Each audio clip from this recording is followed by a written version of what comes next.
Hello दोस्तों, स्वागत है आपका हमारे YouTube चैनल हिंदी हॉरर कहानियाँ पर।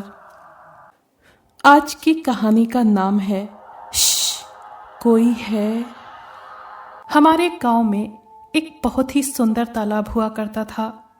अति सुंदर था, फिर भी उसे काला तालाब कहा जाता था।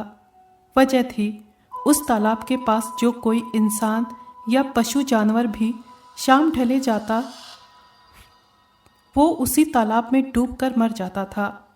ऐसा क्यों था किसी को भी पता नहीं था, लेकिन मौत होना निश्चित बात हुआ करती थी। इसी तरह आए दिन हमारे गांव वालों में से किसी न किसी मनुष्य या पशु की मौत होती ही रहती थी। लेकिन जो भी लाश उस तालाब में से मिलती, उसके बदन में खून की एक बूंद भी नहीं मिलती और गर्दन के पास तेज नुकीले लंबे दांत गड़े होने के निशान मिलते,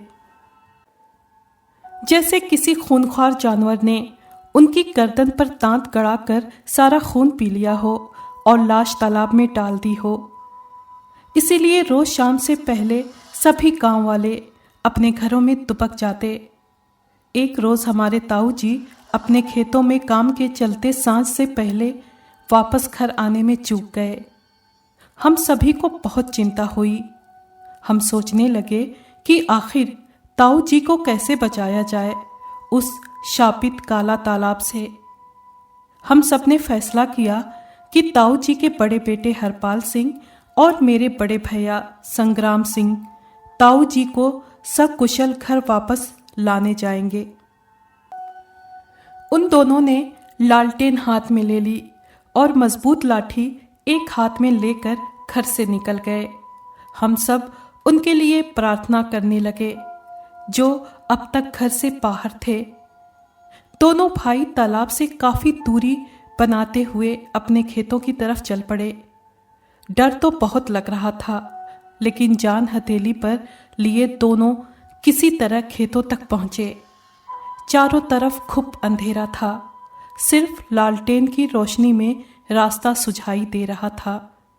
दोनों ने खेत में पहुंचकर ताऊ जी को बहुत आवाजें दी। उनकी आवाजें सुनकर खेत में छुपे बैठे ताऊ जी बाहर आए और बोले, क्या बताऊं बच्चों, मैं तो शाम से पहले ही घर आ रहा था, पर खेत में जंगली जानवर घुस आए थे जिन्हें भगाने में देर हो गई। फिर मैंने सोचा घर जाने से अच्छा यहीं छुपकर रात गुजार लेता हूँ, सुबह तड़के ही घर वापस चला जाऊंगा। पर तुम दोनों जान जोखिम में डालकर क्यों आ गए? भैया बोले, अब घर में सब इतने चिंतित थे आपको लेकर कि हम फिर अपने आप को यहाँ आने से रोक नहीं पाए।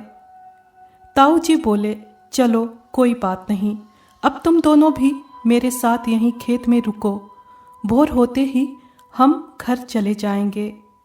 दोनों भाइयों ने हामी भर दी। फिर वो तीनों रात के खाने के लिए जुगाड़ में जुट गए। दोनों भाइयों ने जलाने के लिए सूखी लकड़ी इकट्ठा की और ताऊ ने खेत में से हरे चने के झाड़ और जमीन से मूंगफली तथा शकरकंदी निकाल लिए और फिर तीनों ने आग जलाकर उसमें चने की झाड़ और मूंगफली तथा शकरकंदी भी दबा दिए और इधर उधर की बातें करते हुए बैठे थे। तभी दूर से पायल बजने की आवाज आई। वो तीनों जलती आग यूं ही छोड़कर खेत की झाड़ियों में छुप गए। कुछ देर बाद वो छमछम की आवाज बंद हो गई। फिर तीनों ने भुने हुए चने, मूंगफली और शकरकंदी से अपनी भूख शांत की और अपने खेत में गमछे बिछाकर लेट गए। तब तक जलाई हुई आग बुझ चुकी थी। हरपाल भैया ने कहा, हमें रात भर आग जलते ही रखनी चाहिए। ताऊ जी बोले, नहीं, आग जलती रही तो हो सकता है कोई हिंसक प्राणी रोशनी देखकर इस तरफ चला आए, इसलिए आग नहीं जलाना ही ठीक रहेगा। यही सोचकर उन्होंने आग जलाए बिना रात बिताने का फैसला करके बारी बारी से सोना तय किया। हर एक को 3-3 घंटे जागकर पहरा देना और बाकी 2 जन को 3 घंटे सोना। ताऊ जी और हरपाल अपने अपने गमछे बिछाकर सो गए और संग्राम भैया जागते हुए थोड़ी दूर बैठ गए। उनको बैठे हुए काफी वक्त गुजर गया। फिर हरपाल भैया उठे और पहरा देने बैठे। संग्राम भैया उनकी जगह जाकर सो गए। चांद की ठंडी दूधिया रोशनी में काफी सुकून था। हल्की हवाएं भी चल रही थीं। हरपाल भैया को बैठे बैठे नींद आने लगी थी, अतः वो भी वहीं पर सो गए। अचानक उनकी आंख खुली तो सामने एक बला की खूबसूरत युवती 16 श्रृंगार किए खड़ी मुस्कुरा रही थी। उसके सिर पर एक मिट्टी का घड़ा था। हरपाल भैया पहले तो थोड़ा सहम गए, लेकिन उस लड़की की खूबसूरती को देखकर मंत्रमुग्ध हो गए। वो कुछ कहते उससे पहले ही वो युवती अपनी सुमधुर वाणी में बोली, मैं शल्लो हूँ, पास के गांव में रहती हूँ। कल सुबह मेरी शादी है। हमारे खानदान में ये परंपरा है कि जिस लड़की की शादी होने वाली हो उसे शादी से पहले एक रात अपने सर पर घड़ा रखकर अकेली आधी रात को दूसरे गांव के तालाब से घड़ा भरकर पानी लाना पड़ता है। इसके पीछे मंशा यही होती है कि जो लड़की ऐसा कर लेती है वो शादी के बाद किसी भी परिस्थिति में अपने होने वाले पति और ससुराल वालों का अच्छी तरह से ध्यान रखने के योग्य है। फिर उसकी जिंदगी सुखपूर्वक अपने ससुराल में गुजरती है। बस इसी परंपरा के चलते मैं अपने घराने की कठोर रीत को पूरा करने निकली हूँ। हमारे गांव में तो कोई तालाब है ही नहीं, इसलिए किसी के बताने पर यहाँ तक पहुँच गई। लेकिन मुझे आगे जाने का रास्ता बता देंगे तो मेहरबानी होगी। हरपाल भैया बोले, नहीं नहीं, तुम्हें उस तालाब का पता मैं नहीं बता सकता। वो तालाब शापित है। उसके इर्द गिर्द भी रात में कोई जाए तो वो कभी जिंदा वापस नहीं आता। वो युवती रोने लगी, बोली, यदि मैं उस तालाब का पानी नहीं ले जा सकी तो मेरी शादी नहीं होगी और मेरे पिता इस गम में खुदकुशी कर लेंगे। उससे अच्छा तो यही होगा कि मैं खुद ही मौत को गले लगा लूं, कहकर वो घड़ा सर पर रखकर चल पड़ी। हरपाल भैया को उस सुंदरी पर दया आ गई। उन्होंने उसे रोकते हुए कहा, अच्छा ठीक है, रुको, मैं भी तुम्हारे साथ चलता हूँ। तुमको तालाब तक पहुँचा देता हूँ, पर उसके आगे की जिम्मेदारी सिर्फ तुम्हारी होगी। युवती ने अपने आंसू पोंछते हुए हामी भरी। हरपाल ने साथ लाई लालटेन जलाई और एक हाथ में लाठी लिए चल पड़ा उस युवती के साथ। हरपाल को ऐसा महसूस हो रहा था जैसे उस पर कोई अजीब सा नशा छा रहा हो। वो युवती की हर बात मानना चाहता था, जैसे उसके हुस्न का खुमार छा गया हो। इसी वजह से वो अपने भाई और पिता से भी कुछ नहीं बता पाया और उन दोनों को वहीं सोता छोड़कर उस युवती के साथ काला तालाब की तरफ चल निकला। हरपाल आगे आगे और वो युवती पीछे पीछे सर पर खड़ा लिए हुए चल दिए। अब वो दोनों उस काला तालाब के पास पहुंच ही गए थे कि अचानक पीछे से हरपाल के गर्दन पर किसी ने अपने नुकीले दांत गड़ा दिए। हरपाल जोर से चीखा और पलट कर देखा तो वो सुंदरी बहुत ही भयानक बुढ़िया चुड़ैल बन गई थी। उसके मुंह से खून टपक रहा था जो उसने हरपाल की गर्दन काटकर पिया था। हरपाल को चक्कर से आने लगे, वहीं वो लड़खड़ाकर गिर पड़ा। वो डायन ठहाके मारकर हंसने लगी और बोली, मैं सिद्धना यक्षिणी हूँ। इस गांव में जितनी भी मौतें हुई हैं वो सब मेरी ही वजह से हुई हैं और हमेशा होती रहेंगी। मुझे सदैव सुंदर और युवा बनने रहने के लिए रोज रात को किसी इंसान या जानवर का ताज़ा खून पीना पड़ता है। आज तेरी बारी है मूर्ख मनुष्य। कहते हुए यक्षिणी हरपाल भैया पर टूट पड़ी और उनके बदन का सारा खून पीकर उनकी लाश उस तालाब में फेंक दी और गायब हो गई। जब सुबह हुई तो ताऊ जी ने संग्राम भैया को जगाया और हरपाल के बारे में पूछा। फिर दोनों ढूंढते हुए गांव के तालाब के पास पहुंचे तो देखा गांव के लोग उधर भीड़ बनाकर जमा हुए हैं। वो उनके निकट गए तो उनके होश उड़ गए। हरपाल भैया की लाश तालाब के पानी में तैर रही थी। ताऊ जी ने सबकी मदद से हरपाल की लाश बाहर निकाली। उसका बदन पूरी तरह से सफ़ेद पड़ गया था, मानो काटो तो खून नहीं, और गर्दन में गहराई तक लंबे नुकीले दांत गड़े होने के निशान थे। ताऊ जी तो देखते ही बेहोश हो गए। संग्राम भैया भी फूट फूट कर रोने लगे। गांव वालों ने घर में खबर दी तो घर में कोहराम मच गया। अब तो घर भर मातम फैला रहा था। हम सब ने दुखी मन से हरपाल भैया का अंतिम संस्कार किया। ताऊ जी हरपाल भैया की मौत का जिम्मेदार खुद को मानते रहे। बोले, मेरी वजह से मेरे बेटे की मौत हुई। अगर उस रात मैं घर आ जाता तो मेरा बेटा आज जिंदा होता। हम सब ने उन्हें बहुत समझाया, लेकिन वो बात उनके मन में घर कर गई थी। उसके बाद भी गांव में मौतों का सिलसिला यूं ही बरकरार रहा।